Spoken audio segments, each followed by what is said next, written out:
भारत के विभिन्न प्रदेशों में कुल 12 ज्योतिर्लिंग स्थित है, जिन्हें द्वादश ज्योतिर्लिंग के नाम से भी जाना जाता है।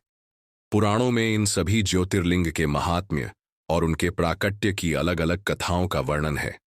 आज के इस वीडियो में हम पृथ्वी के सर्वप्रथम ज्योतिर्लिंग श्री सोमनाथ महादेव की कथा के बारे में जानेंगे। शिव महापुराण के कोटिरुद्र संहिता में सोमनाथ महादेव ज्योतिर्लिंग की कथा का वर्णन है। यह ज्योतिर्लिंग गुजरात के सौराष्ट्र प्रदेश में प्रभास क्षेत्र में स्थित है। इस कथा का विवरण कुछ इस प्रकार है। प्रजापति दक्ष ने अपनी 27 कन्याओं का विवाह श्री चंद्रदेव के साथ किया था।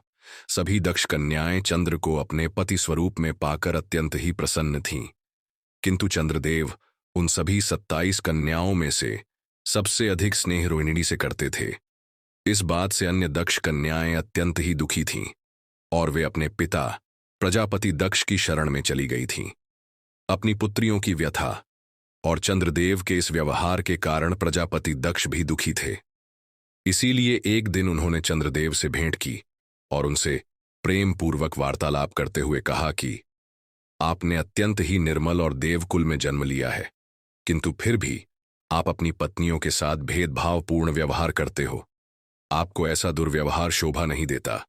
आपको अपनी समस्त पत्नियों के साथ एक समान व्यवहार और अनुराग रखना चाहिए।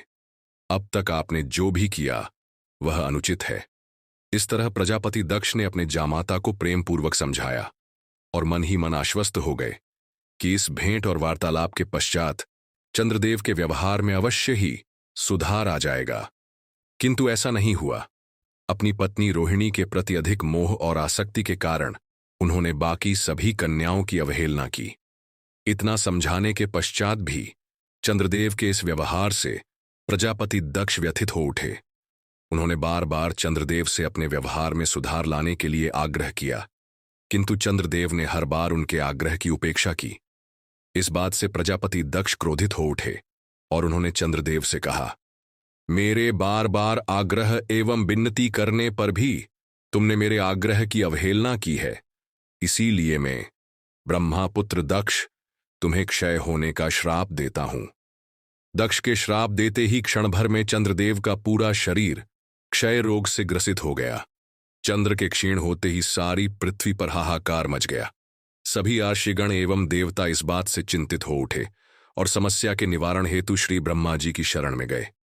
ब्रह्मा जी ने उनसे कहा, जो घटना घटित हो चुकी है उसको बदलना असंभव है, किंतु इस श्राप का एक निवारण है।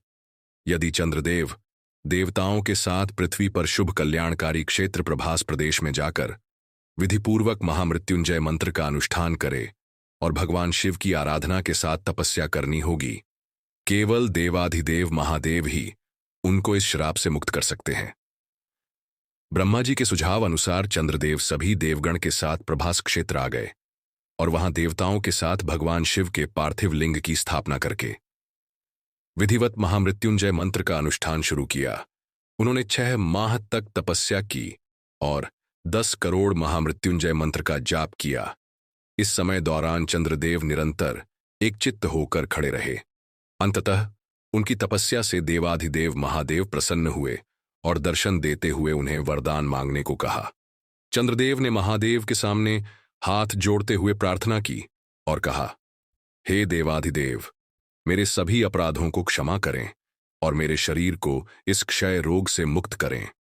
भगवान शिव ने तथास्तु कहते हुए कहा, चंद्रदेव, आपकी कला माह के प्रथम पक्ष में प्रतिदिन बढ़ती रहेगी और दूसरे पक्ष में वह प्रतिदिन क्षीण होती रहेगी।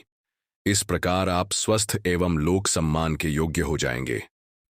इस प्रकार चंद्रदेव क्षय रोग से मुक्त हुए और उन्होंने देवताओं के साथ भक्ति भाव से भगवान शिव की स्तुति की और निराकार सदाशिव साकार ज्योतिर्लिंग स्वरूप प्रभास क्षेत्र में स्थापित हुए और सोमनाथ महादेव के नाम से प्रसिद्ध हुए। आशा है कि यह वीडियो आपको पसंद आया होगा। देवाधिदेव महादेव आपके और आपके परिवार पर कृपा बनाए रखे, ऐसी प्रार्थना।